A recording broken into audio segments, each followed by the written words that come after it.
All right, so I think this is recording. Let's take a look here at problem number 3. They give us two functions, f and g, and they ask us to find the function composition and to use that to determine yes or no, are these inverses of each other. So let's go ahead and find f composed with g, and then we'll find g composed with f.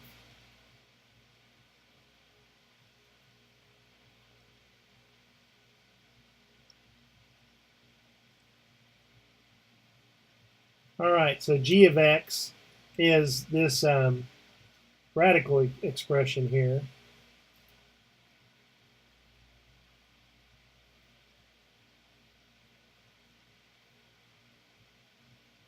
And f is a function that is a quadratic function. It always takes the input, no matter what it is, and it squares it. And then it subtracts 4 times that input, and finally subtracts 6. We're given it an input of x, square root of x plus 10 plus 2.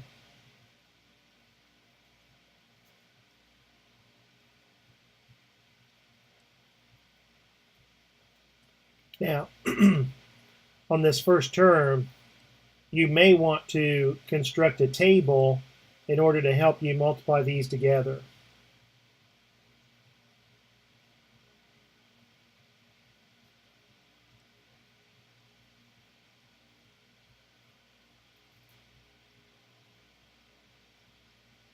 And the big question mark that I have in my mind is, do I need absolute value symbols around this x plus 10? So for right now, I don't know. So I will go back and determine what the domain, what are the possible values of x for the domain of this function composition, and see if we can't simplify that. All right, so that's just squaring that.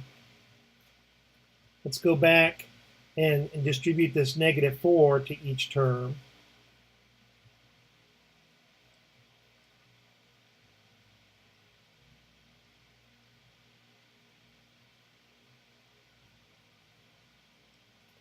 So like I say, I'm questioning if it's necessary. This and this cancel, and 4 minus 8 is -4, minus 6 is -10. So whether or not this reduces to x all depends upon, do I have any kind of way to justify dropping those absolute value symbols?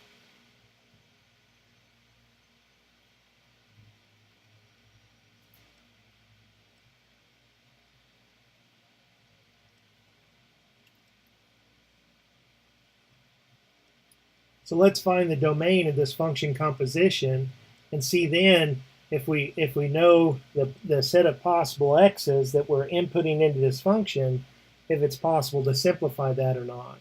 So I'm going to come over here and do some scratch work. So to find the domain of a composition,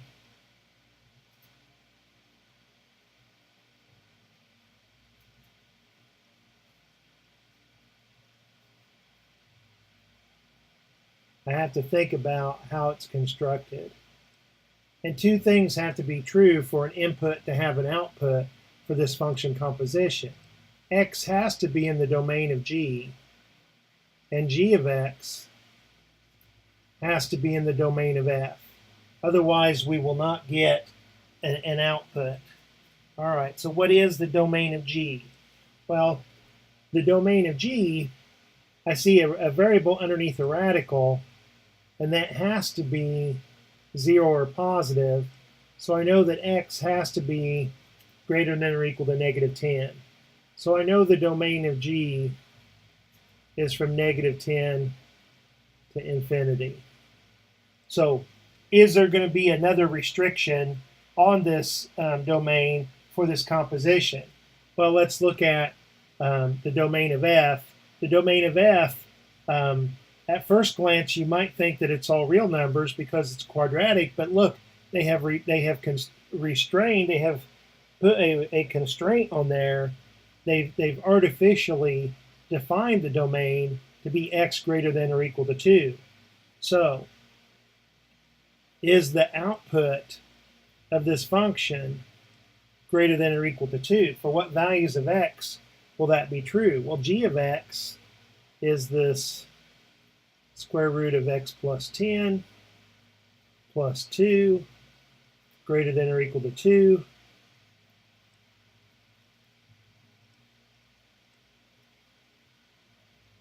And that's always going to be a true statement here as long as x is greater than or equal to negative 10.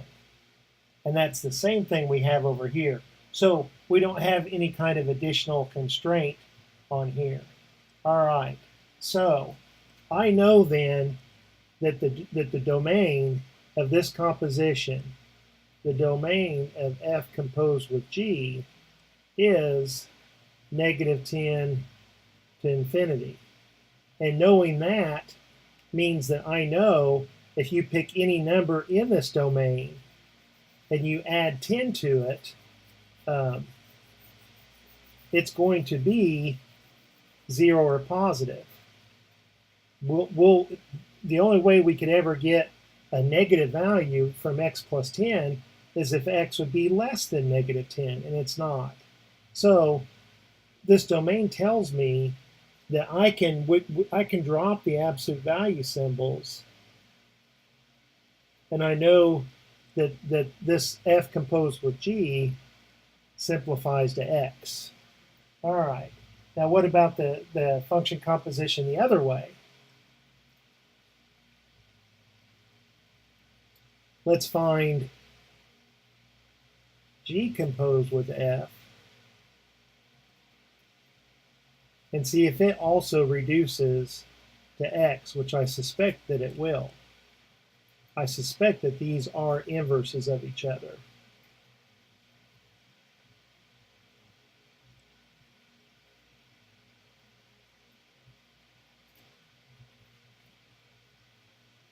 All right. So f is this quadratic, and we're going to input f into this function g. Well, what does this function g always do to the input? The first term is always a square root, and underneath that square root, it takes the input, no matter what it is, and adds 10 to it. Then it takes that square root, and then finally it adds 2. We're giving it x squared minus 4x minus 6. So underneath this square root, we have x squared minus 4x plus 4, and we have a plus 2 on the outside. So this factors to x minus 2 quantity squared. And again,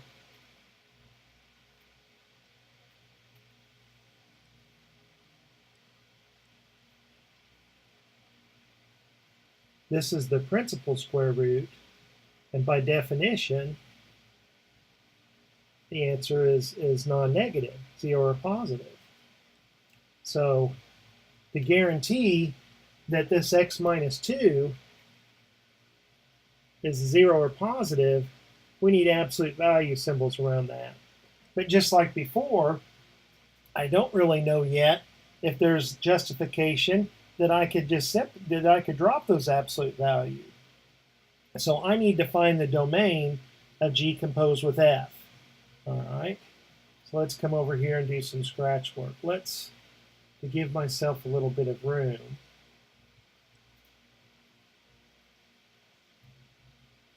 I suppose technically I don't need this anymore, but maybe we'll want to refer to it.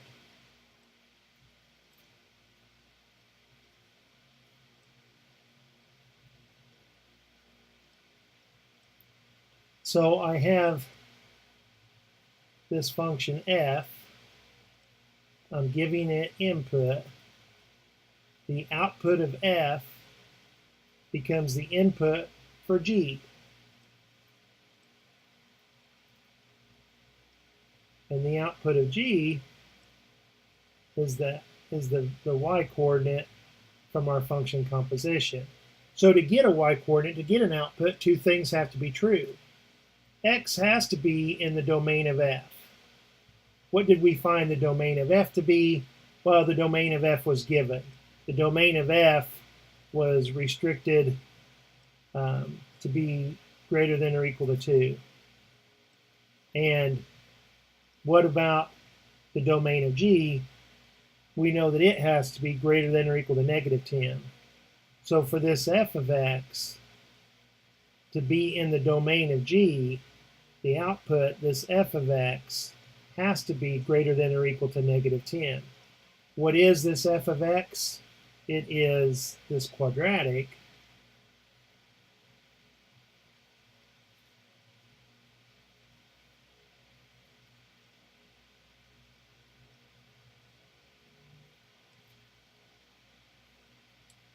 So it is x squared minus 4x minus 6 greater than or equal to negative 10. Let's add 10 to each side. We have x squared minus 4x plus 4 greater than or equal to 0. Let's factor this because it's a perfect square. And we see that we only have one critical point at 2. And for any value of x that we plug in here, x minus 2 squared is going to be greater than or equal to 0. It's never going to be negative. So there's no additional restriction that's going to come from this. And our domain of this function composition, the domain for this g composed with f, is from 2 to infinity. It's 2 or larger. And if it's 2 or larger, x minus 2 is guaranteed to be a positive number. It's never going to be negative. So the absolute value of x minus 2 in this case is equal to x minus 2. And this just simplifies to x. And since the other one simplified to x, we conclude that yes, these are inverses of each other. They are inverse functions. So you could come in if you'd like and rename g of x and call it f inverse of x, or rename f g inverse of x. I hope that helps, and I'll talk to you later. Bye.